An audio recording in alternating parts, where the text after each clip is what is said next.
Wednesday, February the 4th.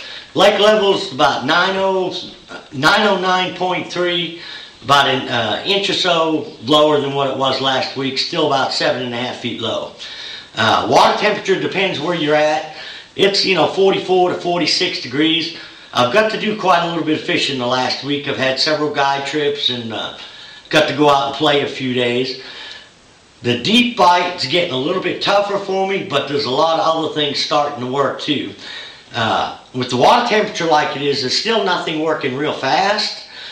But the deep bite, had been phenomenal the last 2 or 3 weeks. We went out yesterday for 4 hours and we had, I think, 18 fish on a nice fishing jig and a gets it, and probably 15 of them were keepers, which is great.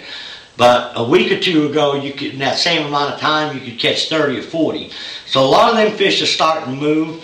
Catching some jerkbait fish. My best jerkbait bite has been early, the first couple hours of the morning. And we're also starting to catch some Alabama rig fish.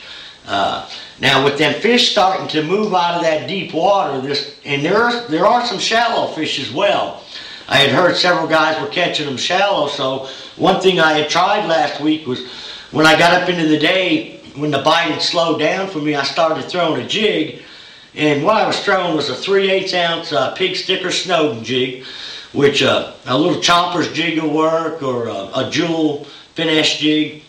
But I like to throw a smaller profile jig in the wintertime when it's real cold like this. I'll use either a Zoom critter craw or a Zoom speed craw, and I'll cut it down for a trailer. But where I was fishing, it was around docks, in the creeks, any place there was like a secondary point. Seems like the key on just about anything I'm fishing right now, I still have to have deep water close by. I mean, I can go into the back of a creek if I've still got a channel swing there and fish the last little channel swing with either the jig or the jerkbait. But it seems like you still have to have that deep water close by. Now I had Sports Rider and stuff out last week, and we fished for about 3 hours to get some footage on a camera, and he had one close to 7 pounds, and we had 3 or 4 other real good quality keepers on a jerkbait. They can't do that every day. It seems like some days they buy it, some days they don't. So I'm having to mix it up quite a bit. But the jerkbaits we were throwing, and we were throwing on secondary points around submerged cedar trees and some around boat docks as well. But I was throwing a McStick and a Mega Bass, and several different colors seem to be working, but the water's really clear. I've been fishing the mid-lake area, and it seems like shad colors, something with a little black and blue and chrome, or even something with some green hues. Also like a sexy shad will work real well. And we're rigging these up where they'll suspend, and if anything, I like my jerkbaits when they're suspending in this cold water. I want it falling just a little bit, not much, but instead of the bait rising, I want it to fall. And you can do that with either suspended dots or strips, or I do it the old way, and I take a little bit of solder and put it around the hooks. That way I can adjust it. We're also starting to catch some fish on an Alabama rig. With these deep fish starting to move out of these deep water places, 40, 60 foot where we was catching them, they're going to start to come up higher in the water column, which will make the jerkbait bite a little better, but it'll also make the Alabama rig a little bit better.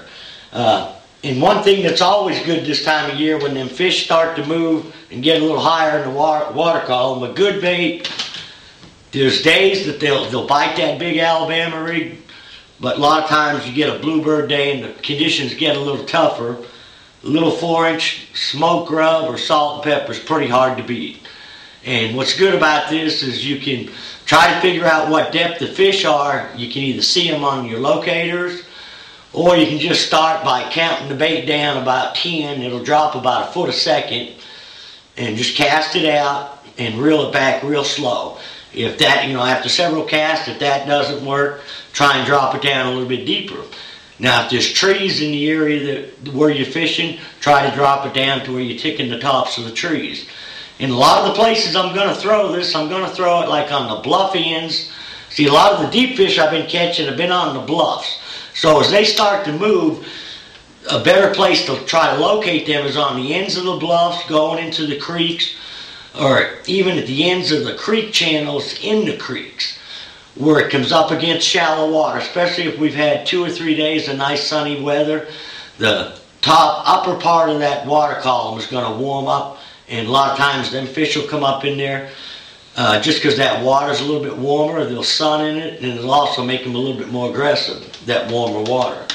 Now we've got a couple cold days. It's actually spitting rain and ice right now, but it looks like tomorrow's going to be real cold, but throughout the weekend it's going to get back up into the 50s, so it should be some great fishing weather. So, you know, just kind of mix it up a little bit. If you can't find them deep, start working towards the ends of the bluffs and either try an Alabama rig. If you see some submerged cedar tops, throw a jerkbait around it. If not, back out a little bit and throw that little grub. So, till next week, good luck, good fishing.